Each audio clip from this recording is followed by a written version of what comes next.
नमस्कार दोस्तों, GNS news में आपका स्वागत है। हर उपयोगी जानकारी और काम की खबर से अपडेट रहने के लिए अभी सब्सक्राइब करें हमारे चैनल को और साथ में बेल आइकन भी प्रेस कर ले और वीडियो को ज्यादा से ज्यादा दोस्तों में शेयर करें। तो चलिए बढ़ते हैं खबरों की ओर। आपको बता दें, पूर्व केंद्रीय मंत्री और एनसीपी सुप्रीमो शरद पवार ने बुधवार को भारतीय जनता पार्टी के नेतृत्व वाली सरकारों पर जमकर निशाना साधा। पवार ने कहा कि सरकार में बेरोजगारी इस कदर बढ़ गई है कि शादी के लायक हो चुके लड़कों को लड़कियों तक नहीं मिल रही। उन्होंने कहा कि इससे सामाजिक समस्याएं पैदा हो रही है, लेकिन सरकार नए व्यवसाय स्थापित करने का कोई मौका नहीं दे रही। पवार ने साथ ही किसानों के मुद्दों को लेकर भी बीजेपी की सरकारों पर हमला किया है। पुणे में एनसीपी के जन जागरण अभियान को हरी झंडी दिखाने से पहले पवार ने कहा कि समुदाय को बीच दरार पैदा की जा रही। उन्होंने कहा कि सरकार महंगाई और बेरोजगारी जैसे वास्तविक मुद्दों से ध्यान हटाने की कोशिश कर रही। पवार ने कहा कि देश में भूखमरी के मुद्दे का समाधान हो सकता है क्योंकि हमारे किसानों ने उत्पादन बढ़ाया है, लेकिन सत्ता में बैठे लोग किसानों को उचित पारिश्रमिक देने के लिए तैयार नहीं है, बल्कि वे बिचौलियों के हितों की रक्षा कर रहे हैं और आम लोगों को महंगाई की खाई में धकेल रहे। पूर्व केंद्रीय मंत्री कृषि मंत्री ने सरकार को शिक्षा और बेरोजगारी के मुद्दे पर भी घेरा है। पवार ने कहा कि आज का युवा शिक्षित है और उसे नौकरी मांगने का अधिकार हो। उन्होंने कहा कि उद्योग महाराष्ट्र से बाहर जा रहे हैं, मौजूदा उद्योगों को कोई प्रोत्साहन नहीं दिया जा रहा तथा नए व्यवसाय स्थापित करने के लिए कोई मौका नहीं दिया जा रहा, जिससे बेरोजगारी बढ़ रही। बता दें कि शरद पवार केंद्र और राज्यों की बीजेपी सरकारों पर हमला बोलते रहे और बेरोजगारी एवं महंगाई के मुद्दे को उठाते रहे। आपको बता दें, भारत जोड़ो यात्रा में शामिल कांग्रेस की पूर्व अध्यक्ष अजय कुमार लल्लू ने यात्रा के दौरान बीजेपी सरकार पर जमकर निशाना साधा है। साथ ही उन्होंने उत्तर प्रदेश के मुख्यमंत्री योगी आदित्यनाथ पर जमकर कटाक्ष की है। उन्होंने कहा कि अब तक गन्ना किसान परेशान है और 10,000 करोड़ से ज्यादा का बकाया गन्ना किसानों का है, जो शुगर मिलें भुगतान नहीं कर रही। आवारा जानवर किसानों की फसलों को खा रहे हैं। यूरिया महंगा है, बहुत महंगाई हो रही है। अजय कुमार लल्लू ने आगे कहा कि आम आदमी परेशान है, उत्तर प्रदेश के उप मुख्यमंत्री खुद परेशान हैं। डॉक्टर उनकी नहीं सुन रहे हैं, उन्हीं के विभाग का मामला है। रोज छापेमारी करते हैं, रोज सोशल मीडिया पर वायरल होते हैं, लेकिन अधिकारियों की नहीं सुनते हैं। हरियाणा में किसान गन्ने के दाम बढ़ाने को लेकर लगातार सरकार पर दबाव बनाने के लिए प्रदर्शन कर रहे हैं। वहीं अब किसानों ने 2 घंटे के लिए गन्ना मिल में और शुगर मिल के कांटे पर तुलाई बंद कराई है। वहीं अब किसान 5 दिनों के लिए धरना प्रदर्शन पर बैठ गए हैं। बता दें कि सरकार और गन्ना किसानों के बीच दाम बढ़ाने को लेकर तनातनी चल रही। किसान गन्ने का दाम 450 रुपए प्रति क्विंटल कराना चाहते हैं। वहीं सरकार ने पिछले साल वाले दाम 362 रुपए प्रति क्विंटल के हिसाब से अधिसूचना जारी कर दी है। किसान अपने मांग पर अड़े हैं कि या तो पैसे बढ़ाओ वरना शुगर मिलों पर गन्ना आंदोलन शुरू कर दिया जाएगा। उत्तराखंड के हल्द्वानी में रेलवे की 29 एकड़ जमीन से अतिक्रमण हटाने के उत्तराखंड हाईकोर्ट के निर्देश पर सुप्रीम कोर्ट ने रोक लगा दी है। देश की सर्वोच्च अदालत ने आज हुई सुनवाई के दौरान कहा कि यह एक मानवीय मुद्दा है, इस केस में कुछ व्यवहारिक समाधान खोजने की जरूरत है। कोर्ट का यह भी कहना है कि रातों रात 50,000 लोगों को बेघर नहीं किया जा सकता है। अपने ऑर्डर में कोर्ट ने सरकार को इलाके के लोगों को पुनर्वास के लिए व्यवस्था करने के लिए कहा है। उत्तराखंड हाईकोर्ट के आदेश के आधार पर इस इलाके को 10 जनवरी से अतिक्रमण मुक्त कराने के लिए अभियान चलाया जाना था। इसके खिलाफ हल्द्वानी में बड़े पैमाने पर विरोध प्रदर्शन चल रहा।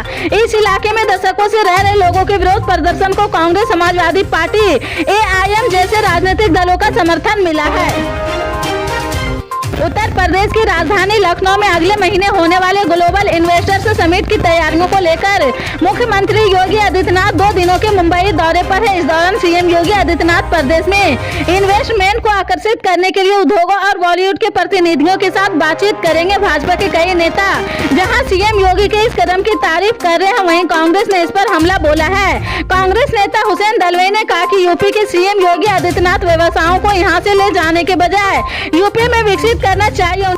उन्हें भगवा वस्त्रों के स्थान पर आधुनिक वस्त्र धारण करने चाहिए क्योंकि उद्योग आधुनिकता का प्रतीक है। मुख्यमंत्री योगी आदित्यनाथ ने बुधवार को मुंबई में यूपी मूल के लोगों से संवाद के दौरान कहा कि नए भारत का नया उत्तर प्रदेश चुनौतियां देखकर पलायन नहीं करता है, बल्कि डटकर उनका सामना करता है। सदी की सबसे बड़ी महामारी कोरोना के दौरान जब प्रवासियों के सामने पलायन का संकट आया तो उत्तर प्रदेश ने सबको सहारा दिया। प्रवासी हो या निवासी, सबकी सुरक्षा सुनिश्चित की गई है। प्रधानमंत्री नरेंद्र मोदी के मार्गदर्शन में आज का उत्तर प्रदेश आत्मनिर्भर होने की ओर से तेजी से बढ़ रहा। हर यूपी वासी को अपनी पहचान पर गर्व है। दुनिया भर में कोरोना केस बढ़ने के मामले ने एक बार फिर से चिंताएं बढ़ाई है। कोरोना को लेकर सरकार पूरी तरह गंभीर है और किसी भी तरह की लापरवाही नहीं कर रही। बाहर से आने वाले यात्रियों को एयरपोर्ट पर ही टेस्टिंग की जा रही। स्वास्थ्य मंत्रालय के सूत्रों के मुताबिक 24 दिसंबर से 3 जनवरी के बीच इंटरनेशनल एयरपोर्ट पर 19,227 टेस्ट किया गया है। इनमें से 124 मरीज पॉजिटिव पाए गए हैं, जिन्हें आइसोलेट किया गया है। उत्तर प्रदेश में भारत जोड़ो यात्रा का गुरुवार को अंतिम दिन है। इसके बाद यात्रा हरियाणा में प्रवेश कर जाएगी, लेकिन इस बीच समाजवादी पार्टी प्रमुख अखिलेश यादव और जयंत चौधरी ने यात्रा से दूरी बनाए रखी है। हालांकि उन्होंने यात्रा के लिए शुभकामनाएं भेजी है। वहीं दूसरी ओर राहुल गांधी और कांग्रेस को जब अखिलेश यादव के पुराने साथी का समर्थन मिल गया है। कांग्रेस सांसद राहुल गांधी के नेतृत्व में भारत जोड़ो यात्रा यूपी में चल रही। बुधवार को इस यात्रा का यूपी में अंतिम दिन है, लेकिन इससे पहले कांग्रेस और राहुल गांधी को राज्य में एक और नेता का समर्थन मिल गया है। महान दल के राष्ट्रीय अध्यक्ष केशव देव मौर्य ने अब भारत जोड़ो यात्रा में शामिल होने का ऐलान किया है। गुरुवार को कैराना स्थित ऊंचा गांव में यात्रा शामिल हो गया। हालांकि उनका यह फैसला ऐसे वक्त में आया है यूपी में नए गठबंधन को लेकर कई अटकलें चल रही है। सुप्रीम कोर्ट के निकाय चुनाव पर स्टे दिए जाने पर बीजेपी प्रदेश अध्यक्ष भूपेंद्र चौधरी का बयान आया है। उन्होंने कहा कि कोर्ट के द्वारा नगर निकाय से संबंधित जो आदेश दिया गया, हमारी पार्टी उसका स्वागत करती है। बीजेपी इसका अभिनंदन करती है। ओबीसी आरक्षण को लागू करने के चुनाव कराने का मार्ग प्राप्त है। बीजेपी के प्रदेश अध्यक्ष ने कहा कि बीजेपी और बीजेपी सरकार ने हमेशा समाज के सभी वर्गों में आरक्षण की व्यवस्था, उसके हितों के लिए हम संकल्पित है। पिछड़ों की राजनीति करने वाले सपा, बसपा और कांग्रेस ने हमेशा भ्रम फैलाने का काम किया है। सपा ने हमेशा पिछड़े वर्ग के जरिए सत्ता हासिल की है, लेकिन लाभ केवल परिवार को और सफाई को पहुंचाया गया है। इसे आगे कभी बढ़ भी नहीं पाएगी। झारखंड के श्री समेत शिखर जी को लेकर कांग्रेस ने बीजेपी के खिलाफ मोर्चा खोल दिया। कांग्रेस प्रवक्ता पवन खेड़ा ने कहा कि बीजेपी जैन धर्म के पवित्र तीर्थ स्थलों को खजाने भरने का माध्यम बनाना चाहती है, जिनमें समेत शिखर जी, पलिताना की संतुरजय पहाड़ियों, गिरनार पर्वत शामिल है। खेड़ा ने कहा कि कांग्रेस पार्टी भारत को संविधान के तहत सभी धार्मिक स्थलों की रक्षा के लिए प्रतिबद्ध है। पवन खेड़ा ने कहा कि एक ओर राहुल गांधी देश के सभी लोगों को जोड़ने के लिए ऐतिहासिक भारत जोड़ो यात्रा निकाल रहे हैं, दूसरी ओर बीजेपी नफरत का जहर फैला रही। भारत की आर्थिक प्रगति में जैन धर्म का बहुत योगदान है। कहा जाता है कि जैन धर्म गुरुओं ने महात्मा गांधी को हिंसा और सत्याग्रह की प्रेरणा दी है। आज भाजपा आरएसएस ने उनके साथ विश्वासघात किया है और उनकी भावनाओं को गहरी चोट पहुंचाई है। कांग्रेस प्रवक्ता ने देश के कई शहरों में आंदोलन को लेकर कहा कि लाखों लोग शांतिपूर्ण आंदोलन कर रहे हैं। इनके 2 कारण हैं।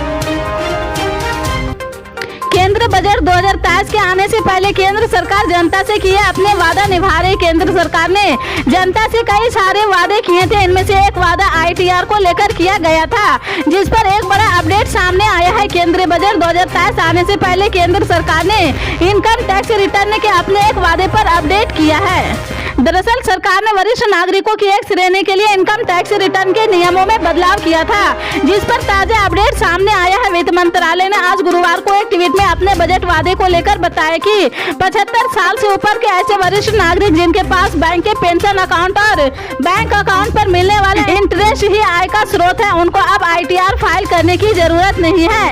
इसके लिए इनकम टैक्स एक्ट 1961 में एक नई धारा सिलेक्शन 1961 जोड़ी गई है। बताया गया कि यह धारा अप्रैल 2021 से लागू है। इसे लेकर कुछ नियमों में संशोधन किए गए हैं और बैंकों की इसकी जानकारी दी गई है। पल पल के अपडेट जानने के लिए जुड़े रहो आप अपने GNS न्यूज चैनल से। मिलते हैं अगली बड़ी खबर के साथ, तब तक के लिए जय हिंद।